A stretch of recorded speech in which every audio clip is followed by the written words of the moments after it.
Mein Name ist Stefan Treue, ich bin der Direktor des Deutschen Primatenzentrums in Göttingen.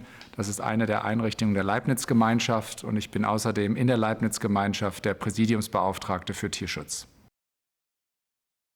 Forschung mit Tieren spielt eine wichtige Rolle in der gesamten biomedizinischen Forschung. Es ist eine von vielen Methoden, aber es ist eine, die einen ganz wichtigen Beitrag dazu liefert, zu verstehen, wie Organismen und damit auch der Mensch funktionieren. Und wenn wir letztendlich medizinischen Fortschritt erzielen wollen, dann müssen wir verstehen, wie der Organismus im gesunden Zustand funktioniert, damit wir eine Chance haben, dann auch unter pathologischen, also krankhaften Situationen vielleicht heilen zu können, therapieren zu können oder Diagnostika zu entwickeln.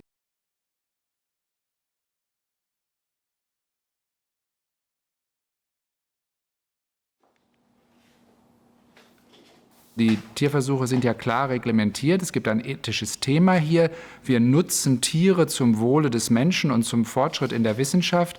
Und das ist eingeschränkt auf Fälle, wo sie tatsächlich den Tierversuch brauchen. Das heißt, für jeden Tierversuch müssen wir nachweisen, es gibt keine Alternativen. Wir können also nicht zum Beispiel durch eine Zellkultur oder ein Computermodell die gleichen Fragen beantworten. Nur dann sind Tierversuche ethisch zulässig. Nehmen Sie ein Beispiel einer Immunreaktion des Körpers bei einer Infektion. So etwas können Sie weder im Computermodell noch in einer Zellkultur nachstellen. Sie brauchen den gesamten komplexen lebenden Organismus. Keine gute Filmmaus. Also, das bin ich nicht drin, ist aber egal. Und loslassen. Loslassen.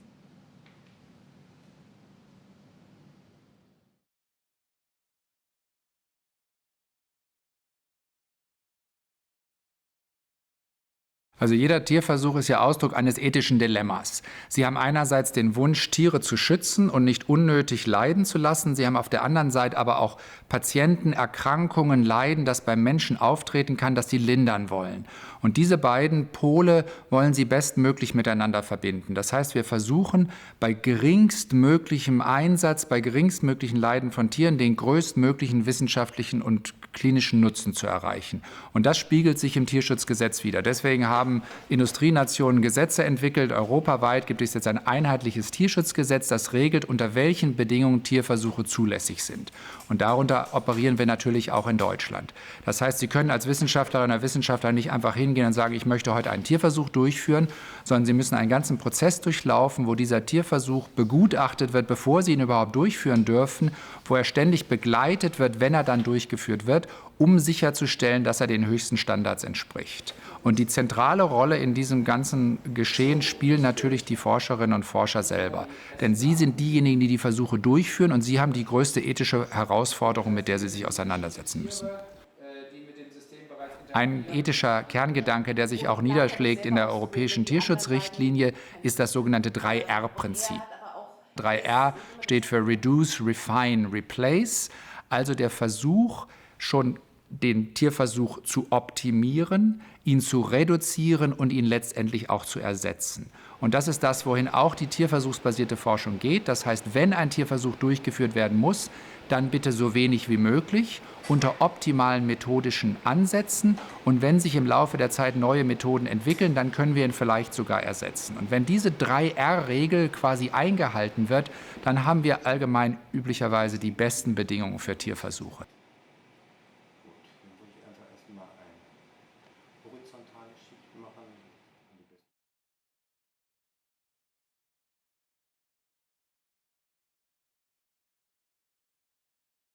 Tierversuche haben ja Modellcharakter. Das heißt, wir versuchen an einem Tier etwas zu lernen, was wir auf den Menschen übertragen können.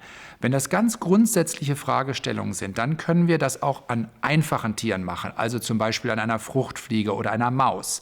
Wenn die Frage immer näher an den Menschen kommt, immer spezifischer wird, dann brauchen wir unter anderem auch Primaten, also Affen.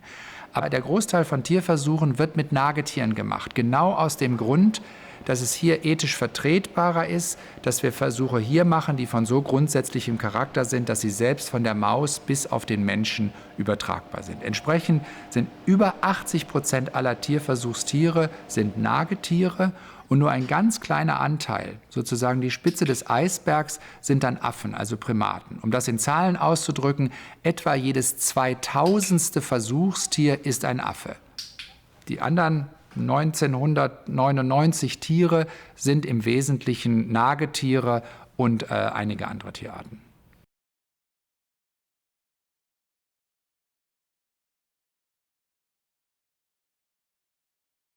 Also wenn wir über Tierversuche diskutieren, dann diskutieren wir ja auch darüber, dass die menschliche Gesellschaft Tiere nutzt. Wenn wir uns da die Zahlen angucken, dann müssen wir uns klar machen, dass Tierversuche einen ganz winzigen Bruchteil der Nutzung von Tieren insgesamt ausmacht.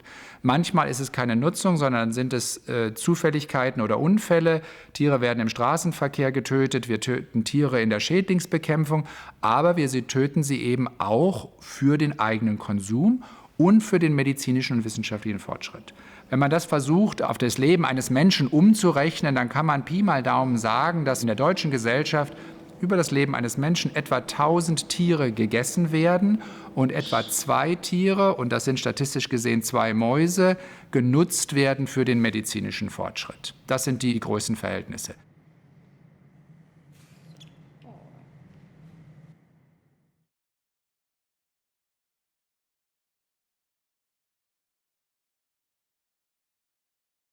Was man sicher in den letzten Jahren beobachten konnte, war eine starke Emotionalisierung der Debatte über Tierversuche. Das heißt, wir haben Gruppen, die massiv gegen Tierversuche argumentieren, zum Teil mit sehr emotionalen Argumenten und kaum einen Widerspruch erfahren aus der Wissenschaft heraus. Und das hat sicherlich dazu beigetragen, dass es eine große Verunsicherung in der Bevölkerung darüber gibt, sind das valide Argumente, ist das tatsächlich so, ist Tierversuchsforschung so schrecklich, wie sie manchmal dargestellt wird, oder stehen da wichtige Ziele und wichtige Methoden dahinter?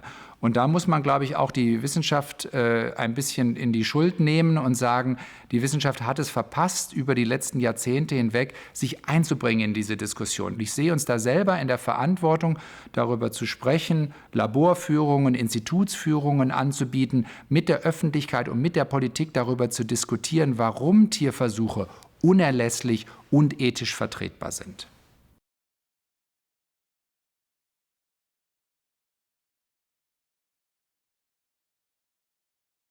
Wir können uns ja auf den Standpunkt stellen, wir sind inzwischen gesund, wir sind eine moderne Medizin, wir können alles heilen, aber wir alle wissen, dass das nicht stimmt. Wir haben große Infektionserkrankungen, auch neue Infektionserkrankungen. Ebola ist nur ein aktuelles Beispiel. HIV, also AIDS, ist immer noch ein großes Thema, aber auch viele andere Infektionserkrankungen. Wir haben Krebs, immer noch eine große medizinische Herausforderung. Wir haben Herz-Kreislauf-Erkrankungen und wir haben eine mehr und mehr alternde Gesellschaft mit vielen neurodegenerativen Erkrankungen, also Parkinson, Alzheimer, Demenz und so weiter. In all diesen Bereichen brauchen wir medizinischen Fortschritt und in all diesen Bereichen schaffen wir medizinischen Fortschritt nur, wenn wir auch auf Tierversuche zurückgreifen können. Und von daher spielen Tierversuche eine essentielle Rolle auch in der modernen medizinischen Forschung. Die Leibniz-Institute nehmen die Verantwortung an, die damit kommt, Tierversuche durchzuführen. Das heißt, wir setzen das um, indem wir optimale Infrastrukturbedingungen schaffen, beste wissenschaftliche Situationen schaffen, mit den wichtigsten Fragestellungen an die Tierversuche herangehen und vor allem investieren in die Ausbildung der Mitarbeiterinnen und Mitarbeiter, die mit den Tieren interagieren. Sei es nun ein Tierpfleger, eine Tierpflegerin, sei es ein Wissenschaftler, sei es der Tierschutzbeauftragte oder die Tierschutzbeauftragte.